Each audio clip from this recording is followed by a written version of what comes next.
पहाड़ समाचार आप देख रहे हैं, आपके साथ मैं हूं चांदनी धवन। बुलेटिन की शुरुआत बड़ी खबर के साथ करते हैं जो देहरादून से आ रही है। त्रिवेंद्र सरकार की कैबिनेट बैठक आज।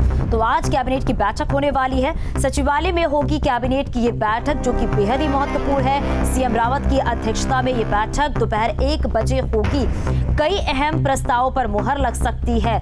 बड़ी खबर है इस वक्त की। तो त्रिवेंद्र कैबिनेट की आज अहम बैठक होनी है। बैठक में राज्य के आगामी बजट और ग्रीष्मकालीन राजधानी गैरसैंण में होने वाले सत्र की तिथि समेत अन्य विषयों पर फैसला लिए जाने की संभावना है। वहीं पूर्व सीएम हरीश रावत ने आबकारी नीति को लेकर प्रदेश सरकार पर जमकर निशाना साधा। हरीश रावत ने कहा कि राज्य सरकार शराब सिंडिकेट को फायदा पहुंचाने के लिए नई नीति ला रही है।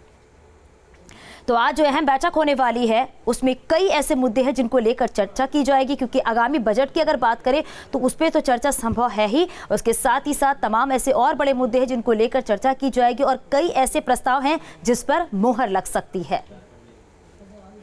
त्रिवेंद्र सरकार का बजट सत्र 1 से 9 मार्च तक और ग्रीष्मकालीन राजधानी गैरसैंण में होगा। सीएम त्रिवेंद्र सिंह रावत ने इस बात की जानकारी दी है। हालांकि उन्होंने इस बात का खुलासा नहीं किया है कि बजट किस तारीख को पेश होगा। बजट सत्र गैरसैंण विधानसभा में करने का सीएम पहले ही ऐलान कर चुके थे।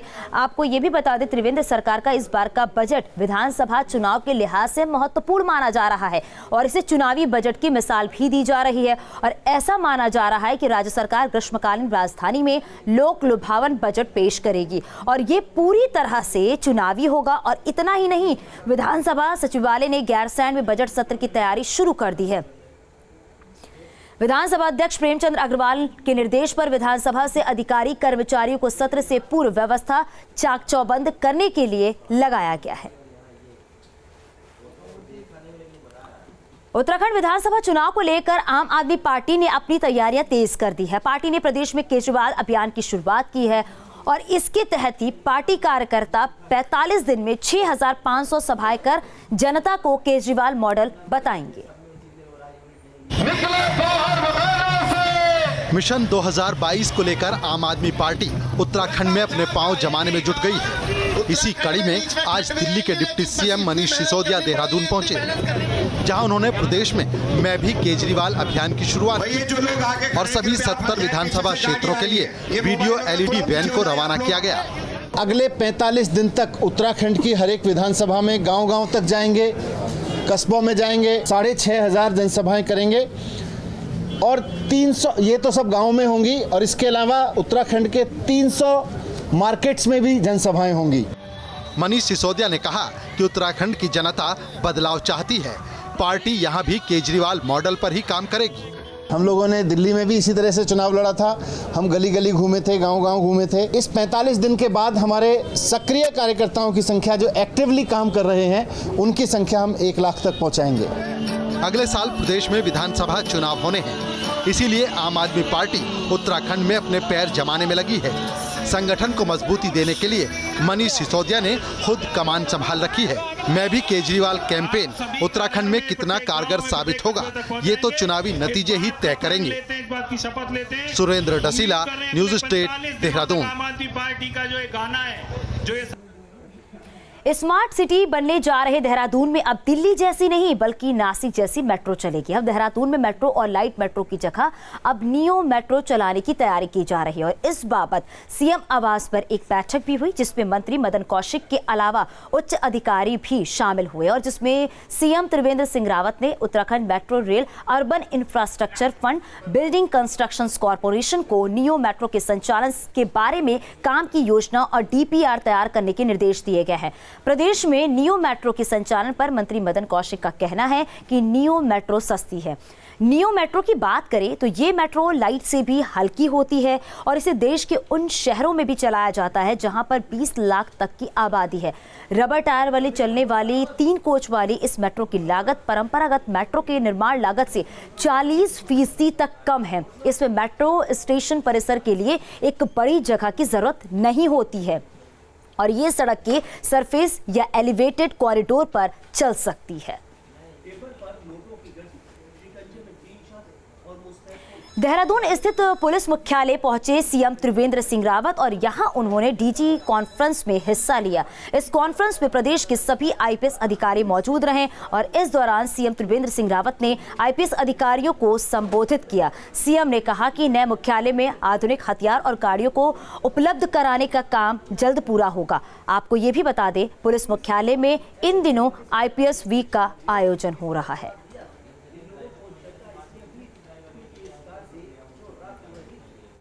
विभाग ने अपना एक प्रस्तुतिकरण किया है और उसमें पुलिस विभाग ने किस तरह से राज्य की कानून व्यवस्था को मजबूत करने के लिए जो प्रयास किए हैं, जो काम किए हैं, साथ ही उत्तराखंड पुलिस ने जो अपराध निवारण में जो बहुत उल्लेखनीय काम किए हैं।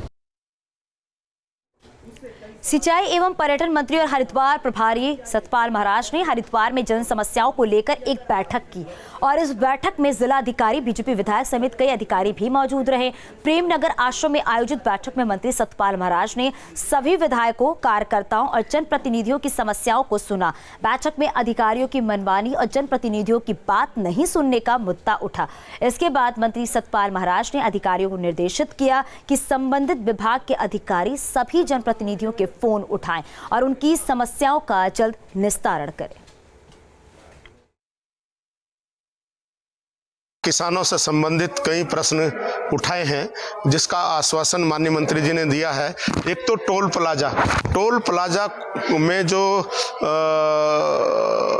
फीस ली जाती है वो किसान से बिल्कुल ना ली जाए और 20 किलोमीटर के एरिया को फ्री किया जाए, ये मेरी मांग थी। और अब जो गन्ने की बकाया है 150 करोड़ की 2017, 18, 19 की, उसको भी इकबालपुर गन्ना मिल से तत्काल दिलवाई जाए।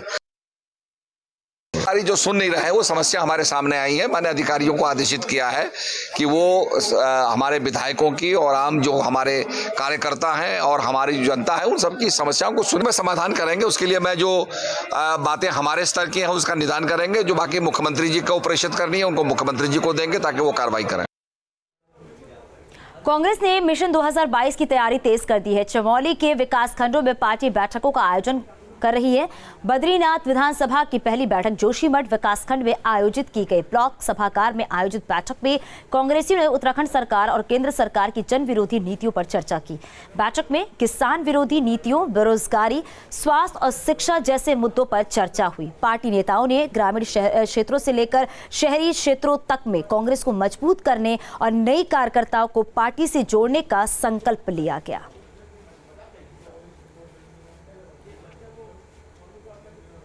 सरकार अभी जिन मुद्दों को लेकर के चल रही है और किसी भी बात पर सरकार सक्षम नहीं है। पहली बात, महंगाई इतनी ज़्यादा बढ़ रही है, बेरोजगारी की स्थिति इतनी खराब है कि जिसकी कोई सीमा ही नहीं है। और दूसरे में किसानों का आंदोलन चल रहा है। किसान सड़कों पर मर रहे हैं लेकिन सरकार को उसका कोई फर्क नहीं पड़ रहा है। हरिद्वार के कुंभ मेले में इस बार मच्छर मक्खियों को एंट्री नहीं मिलेगी। सुनने में भले ही अजीब लगे लेकिन ये सच है। कुंभ मेला प्रशासन ने हर की पैड़ी से मच्छर मक्खियों को नियंत्रण अभियान को हरी झंडी दिखाकर दवा का छिड़काव शुरू कर दिया है। इस रिपोर्ट पर देखिए। हरिद्वार कुंभ शुरू होने में भले ही वक्त हो, लेकिन युद्ध स्तर पर तैयारियां लगातार जारी है।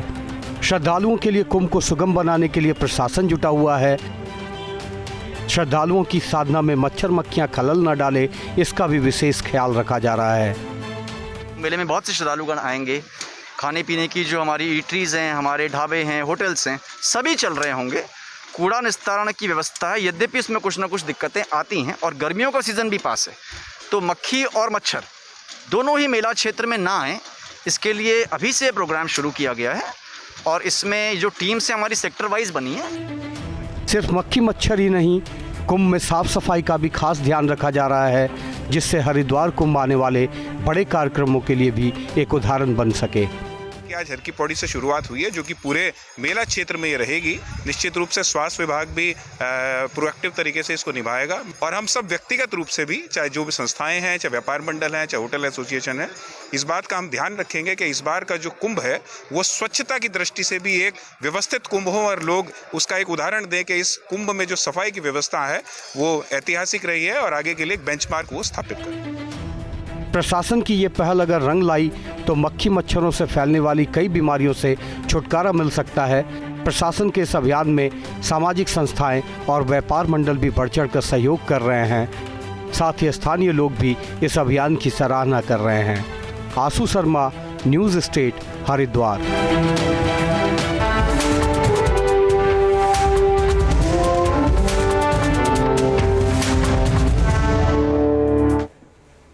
और चलिए अब बात करते हैं 15वें वित्त आयोग ने उत्तराखंड को बड़ी सौगात दी है। वित्त आयोग ने उत्तराखंड के लिए 89,845 करोड़ रुपए की राशि को मंजूरी दी है, जिसमें 47,234 करोड़ रुपए केंद्रीय करों में राज्य का हिस्सा और 28,147 करोड़ रुपए का रेवेन्यू डेफिसिट ग्रांट हुआ है। और इसके लिए सीएम त्रिवेंद्र सिंह रावत ने पीएम मोदी, वित्त मंत्री निर्मला सीतारमण का आभार व्यक्त किया है।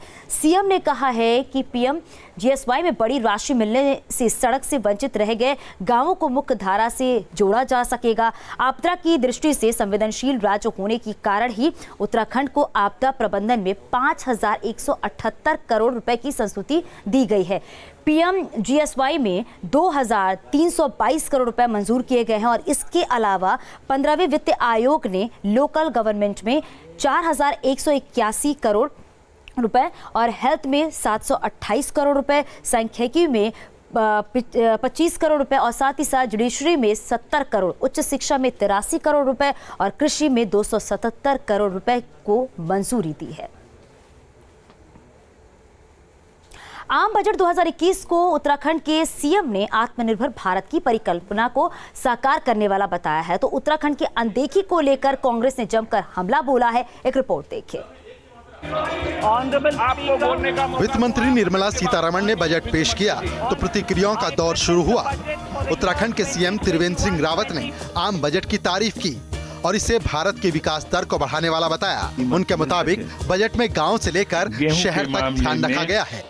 एक ऐसा बजट देश को दिया है जो भारत की विकास दर को बढ़ाएगा, रोजगार सृजन पैदा करेगा और किसानों और गांवों का ध्यान रखने वाला, ख्याल रखने वाला ये बजट है, जो कुल मिलाकर देश की जो बुनियादी ढांचा है उसको मजबूत करेगा और जो स्वस्थ भारत की परिकल्पना है, सुरक्षित भारत की कल्पना है, वो इससे पूर्ण होगी।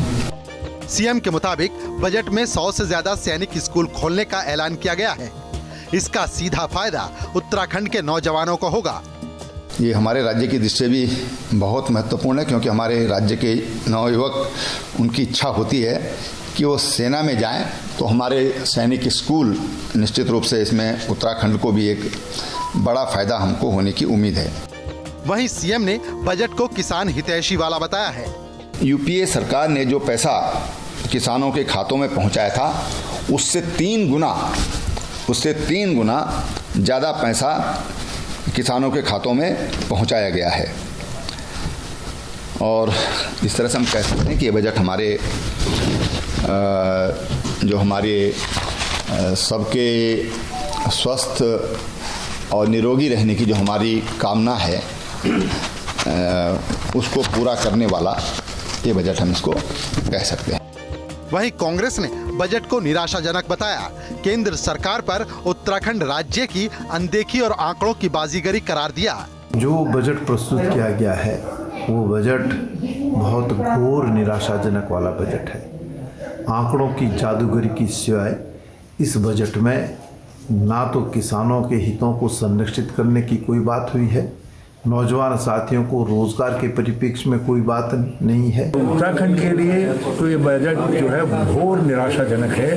जो भाजपा के हमारे दोस्त 2-1 दिन पहले तक बहुत उछल कूद मचा रहे थे और वो आज सीन से बिल्कुल गायब दिखाई दे रहे। पक्ष विपक्ष बजट में खूबियां और खामियां तलाश रहा है, लेकिन बजट का असर आम आदमी पर कैसा रहेगा ये तो जनता ही बेहतर जानती है। देहरादून से सुरेंद्र डसीला के साथ टीम न्यूज स्टेट। और चलिए यहाँ रुकेंगे छोटे से ब्रेक के लिए, जल्द लौटते हैं और बात करेंगे। वित्त मंत्री निर्मला सीतारमण ने बजट में शिक्षा को लेकर बड़ी घोषणा की है। उन्होंने उच्च शिक्षा के लिए आयोग का गठन तो नवाचार के लिए 50,000 करोड़ का बजट दिया। केंद्रीय शिक्षा मंत्री रमेश पोखरियाल निशंक ने भी बजट की तारीफ की। रमेश पोखरियाल से खास बातचीत की संवाददाता राहुल डबास ने। भविष्य का अगर कोई निवेश है तो वो शिक्षा है, लेकिन शिक्षा सबसे ज्यादा प्रभावित हुई कोविड काल में।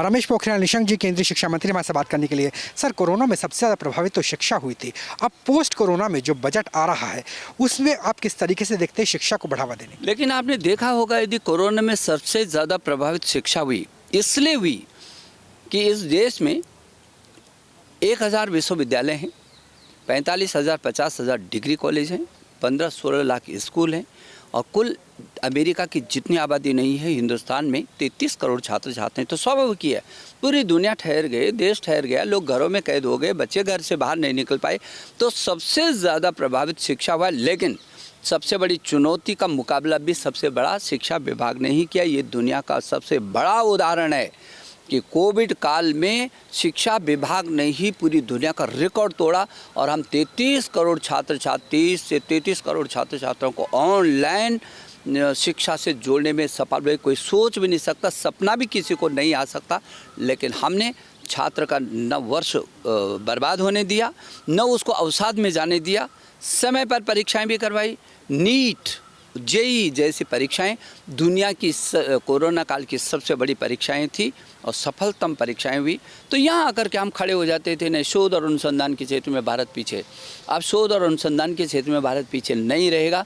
और जो लोगों की होड़ थी विदेश जाने की, जो लोगों की होड़ थी केवल पैकेज की, अब ये पैकेज की होड़ पेटेंट में बदलेगी और बाहर जाने वाले लोगों की दौड़ अब स्वदेश में खड़े होने वाले उन शीर्ष संस्थानों के साथ जुड़ेगी। वीडियो जर्नलिस्ट मुकेश कुमार के साथ राहुल डबास, न्यूज स्टेट, दिल्ली। और आगे भी खबरें जारी हैं, यहाँ रुकें कुछ पलों के लिए। आप बने रहिए न्यूज स्टेट के साथ।